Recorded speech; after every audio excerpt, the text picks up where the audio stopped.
नमस्कार, मैं हूं सूरज कुमार और आप सभी भाइयों को अस्सलाम वालेकुम। जैसा कि आप लोगों को पता है कि ईद 31 मार्च को है, उसके बेसिस पर जो है कि एक वीडियो हम लोगों ने बनाई है हम लोग अपने बच्चों के लिए कि इसमें सारी जानकारियाँ मिल जाए। इस वीडियो में रहेगी कि ईद क्यों मनाया जाता है और इस्लाम धर्म का उदय कब हुआ और ईद मनाने का मकसद क्या है, मुख्य उद्देश्य क्या है, ये सारी चीज़ें इस वीडियो के माध्यम से जानेंगे। तो सभी बने रहें वीडियो पर कि सबसे पहले हम लोग जानते हैं कि ईद मनाते क्यों है। ठीक है, तो ईद बच्चों दो प्रकार का होता है, बच्चों एंड भाइयों और अभिभावकों, जो भी आप मेरा वीडियो देख रहे हैं सभी को बोल रहे हैं कि ईद दो टाइप्स के होते हैं। एक होता है ईद उल फितर, जिनको कहते हैं मीठी ईद। दूसरा होता है ईद उल अजहा, जिन्हें हम लोग बकरीद के नाम से जानते हैं। तो ईद दो टाइप्स के होते हैं। तो अभी जो ईद आने वाला है, जो रमज़ान के बाद जो ईद आता है, वो होता है ईद उल फितर, उसी को कहते हैं मीठी ईद। चलिए अब आगे आते हैं। ईद उल फितर के कार्य क्या है? तो इसमें होता है बच्चों 30 दिन का रोज़ा। हम लोग अपने हिंदू धर्म में क्या करते हैं, उपवास रखते हैं। तो ठीक उसी प्रकार का इस्लाम धर्म में रोज़ा किया जाता है 30 दिन का। ठीक है, इसमें सहरी खाया जाता है और इफ्तार किया जाता है। सहरी सवेरे का जो नमाज है उससे पहले ही खाया जाता है और इफ्तार जो है शाम का जो अजान उसके बाद किया जाता है। चलिए उसके बाद देखते हैं कि क्या है। रमज़ान में रोज़ों का जैसे ही समापन होता है, जैसे ही 30 रोज़ा ख़त्म होता है, उसके बाद हम लोग का ईद होता है। चांद देख लिया जाता है कि हाँ चांद है, चांद को देख करके कंफर्म किया जाता है और चांद जो है कि इष्ट देवता है और उसके बाद जो है कि दूसरे दिन ईद मनाया जाता है। ज़कात उल फितर देना। ईद उल फितर के कार्य क्या है? रमज़ान में रोज़ों का रखना है ना, और ज़कात उल फितर देना।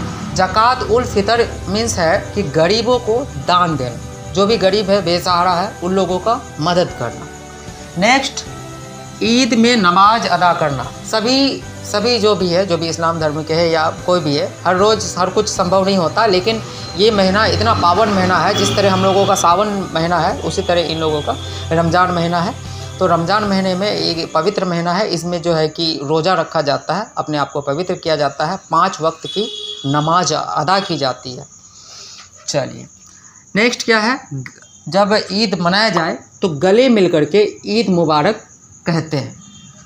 उसके बाद बड़ों का आशीर्वाद लेते हैं और जो अगर मान लो हम बड़े हैं और हमसे छोटे हमसे आशीर्वाद लेने आए तो हम उनको ईदी देते हैं, यानी कि उनको खुशियाँ देते हैं।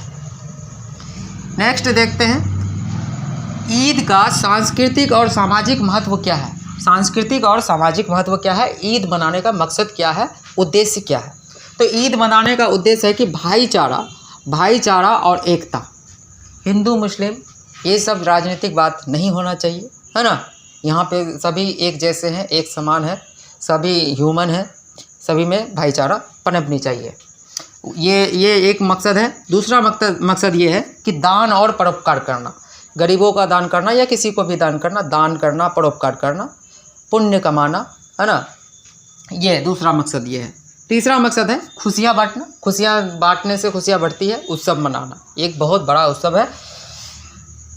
इसमें विशेष तरह की पकवानें बनाई जाती है, जैसे कि सेवइयाँ, शीर खुरमा, खीर, बिरयानी आदि वैरायटीज़ बनाई जाती है इस पर्व में। अब हम लोग जानेंगे कि इस्लाम धर्म का उदय कब हुआ, कैसे हुआ, कहाँ से इस्टाब्लिश्ड हुआ, उसके बारे में हम लोग जानेंगे। चलिए देखते हैं कि इस्लाम की स्थापना कब हुई। इस्लाम की स्थापना 570 ईस्वी पैगंबर मोहम्मद का जन्म जो कि मक्का में हुआ था, वहाँ से स्टार्ट होता है। ठीक है, 1610 ईस्वी में पहली बार अल्लाह का संदेश प्राप्त हुआ था। ठीक, 622 ईस्वी में हिजरत का वर्ष है। हिजरत का वर्ष क्या होता है वो बता रहे हैं अभी आपको, कि मोहम्मद साहब और उनके अनुयायी यानी कि उनके जो शिष्य हैं मक्का से मदीना चले गए। इसी वर्ष इस्लामी कैलेंडर एक कैलेंडर होता है जो इस्लाम का कैलेंडर होता है, जिसे हिजरी संवत कहते हैं, है ना, उसका शुरुआत हुआ। इस्लामी कैलेंडर का शुरुआत इसी वर्ष हुआ था, 622 ईस्वी को हुआ था, है ना। और पहला संदेश अल्लाह के द्वारा कब प्राप्त हुआ था? 610 ईस्वी में। पैगंबर मोहम्मद का जन्म कब हुआ था? 570 ईस्वी में। ठीक है। 632 ईस्वी में पैगंबर मोहम्मद की मृत्यु हुई थी और इसके बाद भी इस्लाम का प्रचार प्रसार अभी तक चलता रहा है, इसमें कभी भी कोई रोक टोक नहीं हुआ है। इस्लाम धर्म का मुख्य सिद्धांत क्या है उसके बारे में हम लोग बातचीत करेंगे। इस्लाम धर्म का मुख्य सिद्धांत है एक ईश्वरवाद, सिर्फ और सिर्फ एक ईश्वर, अनेक ईश्वर नहीं, एक ईश्वर। इस्लाम धर्म के लोग सिर्फ और सिर्फ केवल और केवल अल्लाह को मानते हैं, इसके अलावा किन्हीं को नहीं। सेकंड, पैगंबरों पर विश्वास। पैगंबर जिनको हम लोग फरिश्ता कहते हैं वही है, पैगंबर पर विश्वास बनाए रखना। और इन लोगों का एक होली बुक है, और होली बुक मीन्स कि पवित्र ग्रंथ है जिन्हें कुरान नाम से कहते हैं। कुरान नाम उनका रखा गया है, कुरान। इस्लाम धर्म के 5 स्तंभ हैं। 5 स्तंभ मीन्स है कि 5 कर्तव्य, 5 इसका ड्यूटी क्या क्या है वो चीज़ जानेंगे। तो शहादत, पहला होता है शहादत। शहादत क्या होता है? अल्लाह की एकता और मोहम्मद उनका पैगंबर मानना, यानी कि अल्लाह की एकता को मानना और मोहम्मद को पैगंबर मानना, ये उनका शहादत। नमाज सेकंड पॉइंट है, दूसरा स्तंभ है नमाज। दिन में 5 वक्त का नमाज किया जाता है, 5 वक्त। आप बताओ आप कितने वक्त नमाज करते हो? 5 वक्त का नमाज क्या जाना चाहिए कुरान शरीफ के अनुसार। रोज़ा, रमज़ान के महीने में 30 रोज़ा होना चाहिए। रोज़ा मीन्स बच्चों उपवास। ज़कात, ज़कात मीन्स दान, गरीबों की मदद करनी चाहिए इस महीने में या फिर हमेशा ही, इस्लाम धर्म का चौथा स्तंभ है। उसके बाद है हज।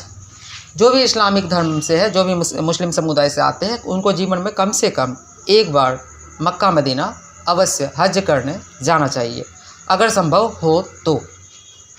नेक्स्ट, ईद उल फित्र की शुरुआत कब हुई थी? 624 ईस्वी में, जब पहली बार सल्लल्लाहु अलैहि वसल्लम हजरत मोहम्मद ने इसे पहली बार मनाया था। ईद उल फित्र, जो ईद हम लोग 31 मार्च को मनाने वाले हैं, वो ईद की शुरुआत कब हुई? तो वो ईद की शुरुआत हुई थी 624 ईस्वी में, जब पहली बार सल्लल्लाहु अलैहि वसल्लम हजरत मोहम्मद ने इसे मनाया था। और ईद के बारे में ये सारी संपूर्ण जानकारी, इस्लाम धर्म की स्थापना कैसे हुई ये तो नहीं बताए, लेकिन कब हुई ये ज़रूर बताए हैं। आपको ये जानकारी कैसी लगती है अपने दोस्तों तक शेयर करें, अपने हिंदू भाइयों, अपने मुस्लिम भाइयों तक भी शेयर करें जिन्हें ये जानकारी पता नहीं है। मैं दावे के साथ कह सकता हूँ कि ये जानकारी बहुत किसी को नहीं पता है, चाहे वो मुस्लिम हो चाहे वो हिंदू हो। तो ये वीडियो को ज़्यादा से ज़्यादा शेयर कीजिए और अगर अच्छा लगे तो लाइक कीजिएगा और हमारे चैनल के लिए सपोर्ट कीजिएगा और सब्सक्राइब कीजिए। नेक्स्ट, उसके अलावा है कि आप सभी को जो है कि ईद की ढेरों बधाइयाँ, ईद मुबारक। नमस्कार।